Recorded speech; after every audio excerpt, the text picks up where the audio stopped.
Every 2 years, 1 million Japanese people simply vanish. Not from disease, not from war, but from something far more unexpected. They're never born in the first place. China's population will be cut in half by the end of this century.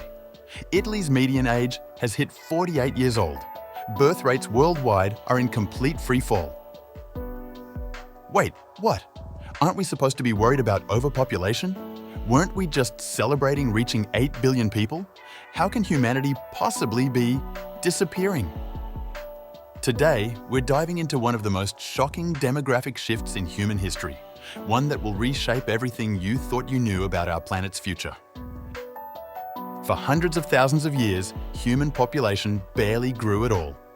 Disease, famine, and war kept our numbers in check. Then came the Industrial Revolution and boom, exponential growth that took us from 1.6 billion in 1900 to 6 billion in 1999 and to 8 billion just 25 years later. But here's the twist hidden in those numbers. People are having fewer children than ever before in human history. And this is happening everywhere, from the richest to the poorest countries, much faster than anyone had predicted. Let me show you how dramatic this really is.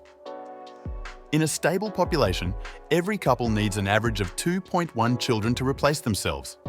More than 2.1 question mark population grows. Less than 2.1 question mark, it shrinks. Much less than 2.1 question mark, it completely collapses. Welcome to South Korea, the global epicenter of cultural exports like K-pop and Korean dramas. In 2022, their fertility rate hit 0.78 children per woman, the lowest in recorded world history. Think about this scenario. 100 South Korean women today will have just 39 children. Those 39 children, once adults, will have only 15. Those 15 will have just 6. At this pace, in only 100 years, South Korea's young population will shrink by 94%. That's not decline, that's demographic implosion. But here's where it gets really mind-bending. South Korea had 20 million people in 1950. By 2023, that grew to 52 million. By 2100, back down to 24 million. It's like watching a massive wave rise and crash in slow motion. The real problem isn't the numbers, it's who those people are. In 1950, South Korea's median age was 18 years old. Today, it's 45. By 2100, it'll be 59, an entire nation of retirees. And this is already happening today. Thousands of South Korean elementary schools are closing every year due to lack of children. Entire neighborhoods in Seoul are becoming silver ghost towns, filled only with elderly people. The South Korean government spends more than 1% of GDP just trying to convince couples to have children, but so far without success. South Korea isn't alone in this demographic death spiral. China is experiencing what might be the fastest population reversal in human history. Their one-child policy, combined with rapid urbanization and rising wages, has created a fertility rate of just 1.16 births per woman. In 4 generations, there will be only 20 young Chinese people for every 100 today. China's fertility rate is now lower than Japan's, a country famous for its aging crisis. China's working population is expected to drop by 200 million people by 2050, nearly the size of the entire US workforce. Europe is facing similar challenges, though immigration provides some buffer. But here's the catch. Many immigrants come from regions with equally low birth rates, and immigrant fertility rates tend to match local rates within 2 or 3 generations. Even more surprising? Latin America's replacement rate collapsed in 2015. The United States only grows through immigration now. And Africa, long predicted to face overpopulation, is seeing fertility rates drop much faster than anyone expected. The UN recently slashed Nigeria's population projections from 733 million to 546 million by 2100, a 25% reduction. Here's where this gets genuinely scary. Efficient societies need people in their prime working years. It's the economically active population, young and middle-aged people, who create wealth and support everyone else. Imagine a society where the average age is over 60. The financial burden on young people would be crushing, even for the world's richest nations. Healthcare costs would skyrocket, poverty would increase, and governments would struggle to balance their books. This isn't theoretical, it's happening now. 11 of China's 31 provinces are already funding pensions through debt. They're aging before getting rich, and they can't keep up. In Japan, the country that started this trend, entire sectors of the economy are collapsing. Thousands of small towns and villages have literally disappeared from the map. The adult diaper industry now outsells baby diapers 3 to 1. When populations shrink, infrastructure collapses too. Roads, schools, hospitals, they all work on scale. Fewer people means less tax revenue, but the same maintenance costs. We've seen this in former East Germany and rural Japan, where entire towns are slowly dying. The real danger is that we're entering a vicious cycle. Fewer young people means less innovation, less consumption, less economic growth. This makes it even harder for young people to afford having children, further accelerating the decline. Now you might be thinking, fewer people means more resources for everyone, right? Wrong.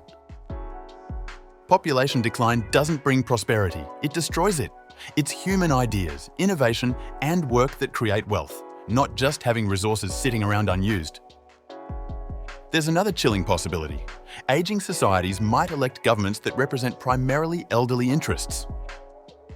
Imagine political systems focused on preserving the past rather than building the future, afraid of the big investments needed to tackle challenges like climate change. Many people think fewer humans would help the environment. But here's the paradox. Global population will keep growing for at least 60 more years before declining. Climate change needs to be solved now, not in 2084 when population finally starts shrinking.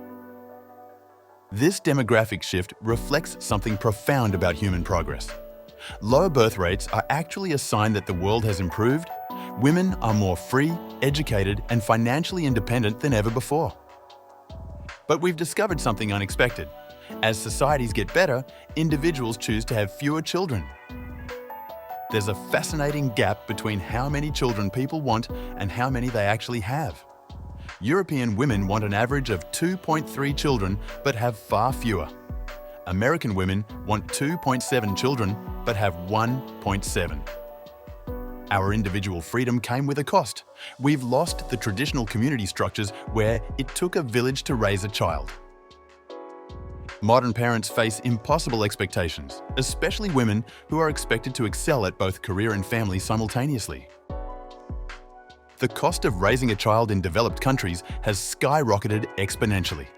In the United States, raising a child to age 18 costs an average of $310,000. In countries like Singapore or Hong Kong, costs can be even higher. It's no longer just about love and desire, it's become a complex financial decision. Immigration seems like an obvious solution, but it's not sustainable long-term. Birth rates are falling everywhere, so we'd need a constant stream of migrants from countries that stay poor enough to motivate emigration. That's not just impractical, it's morally questionable. By century's end, Africa will have the world's youngest population, making African migrants the most sought-after resource on Earth. Nations will compete desperately for anyone willing to move. Some countries have tried massive financial incentives. Russia offers the equivalent of $7,000 for every second child. Singapore has spent billions on childcare subsidies. Hungary exempts mothers of 4 children from taxes for life. So far, none of these approaches have significantly reversed the trend.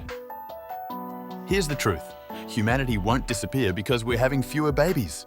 But the age and structure of our societies is changing faster than we've ever experienced, and we'll need to adapt in completely new ways. No country has successfully reversed declining birth rates yet. We don't have all the answers, but we can make life easier for parents through better childcare, financial support, affordable housing, and creating cultures that truly support families. Maybe it's as simple as being more understanding when a child cries in public, kids are tough, and parents are doing their best. Or maybe it means completely rethinking how we organize work, cities, and social expectations. Some innovators are already exploring radical solutions. 4-day work weeks to allow more family time, multi-generational residential communities that recreate the lost village, technologies that reduced the costs of parenting. Throughout history, humans have faced incredible challenges and found ways through them.